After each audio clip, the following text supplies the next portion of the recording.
I'm Masha Priest, and the password is kitten.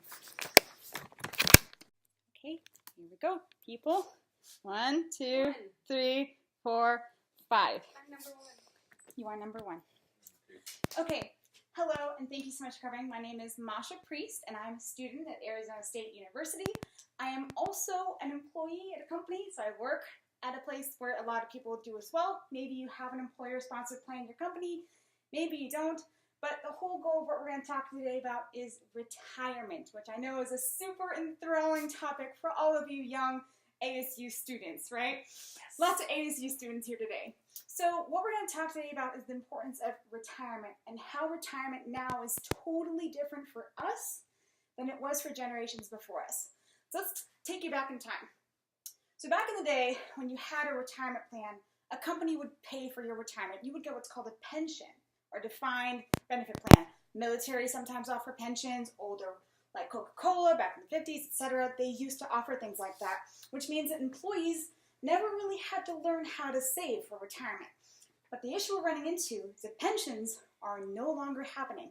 There's a study that was recently done by Avard, Manton, and English back in 2011 that was saying that pensions have been almost completely replaced by what's called 401k plans, or personal employer-sponsored plans, which means that people like us in our 20s, right? Yes. People like us in our 20s, we have to figure out how to save for retirement, which is something we've never ever had to do before. So what I'm going to talk to you today is about how not scary saving for retirement is, how it's totally approachable and within your means, and also how to take advantage of it, whether you have an employer plan or not. Sound good? Yes? Okay, perfect. So let's get into the background, so who I am as a person. So again, my name is Masha, and I'm a retirement education specialist. So I travel 200 or so days a year. I just hit 100,000 airline miles for American, and I teach people at various companies how to retire, whether they work at Google, whether they're coal miners, whether they're dairy farmers, whatever it is, I help them retire. But I wish I could reach them in their 20s. When they were 20, when they were 25, because a study by Vanguard back in 2016 said that if you put $20,000 the year you turn 20, that is the same equivalent as saving $5,000 a year from the day you turn 35 all the way to the day you turn 65. So the compound interest you get in your youth far surpasses anything, even if you contributed once and then never again for another 45 years. That's how important the compound interest is. So starting young is beneficial. Also, there's a lot of people that talk about Social Security. Social Security, you know, it's here for you. It's going to cover you in case of expenses.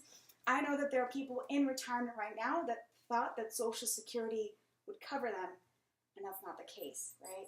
I have a friend at work, for example, his mother is retired, and she had this standard of living that she was expecting for, but after 3 or 4 years, Social Security was not covering the bills. She had to downsize, she had to sell her car, she had to move in with her kids. And that's the case for us in our 20s and 30s. There's a study by Murrow back in 2006 that's saying that even if you made, say you're 30 years old, you made $50,000 a year for the rest of your life, you make good money, you get raises, etc. In retirement, you can expect about $20,000 a year in today's dollars. So you work all this time, you put all this money in, and you get like a third of that back, if that. So how are you going to maintain the same standard of living and have the kind of retirement you want, right?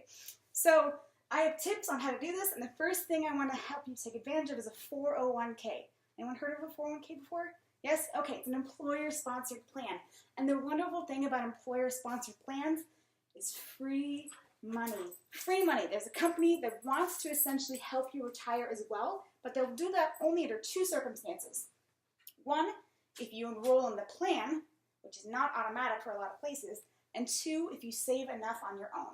For example, say I worked at ABC Corporation, I have to enroll in the plan to get this free money, and if I put in 5%, I'll get a 5% match on top of that. But if I enroll and don't put in enough, I don't get as much free money that's on the table. And there's really few places you can get free money, with the exception of really nice parents, or maybe lotto tickets, or whatever it is, you find it on the street. But this is the only way that you can get as much as you can from your employer. You have to at least know how to get enrolled. So if you have a 401k, contact your HR people, go on your internet pages, intranet pages, and figure out how to get signed up. Sound good for that? Okay, awesome. Now we're also going to talk about how to take advantage of retirement if you do not have an employer-sponsored plan? What if you're self-employed? What if you're an artist? What if you have things and you're not covered under a big corporate plan? How can you still save for retirement? Because you know you're not going to make enough with Social Security, right? And not enough from pensions. They don't exist. So what you can do is contribute into what's called an individual retirement account. Sound familiar? Anyone heard of an IRA? Yes? Hope so.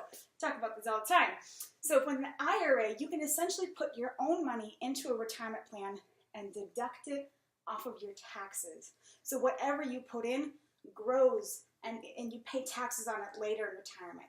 So if you put in $30,000 now over the course of the next 5 years, whatever it grows to, you'll pay taxes later when you're retired and your income taxes bracket is much, much lower.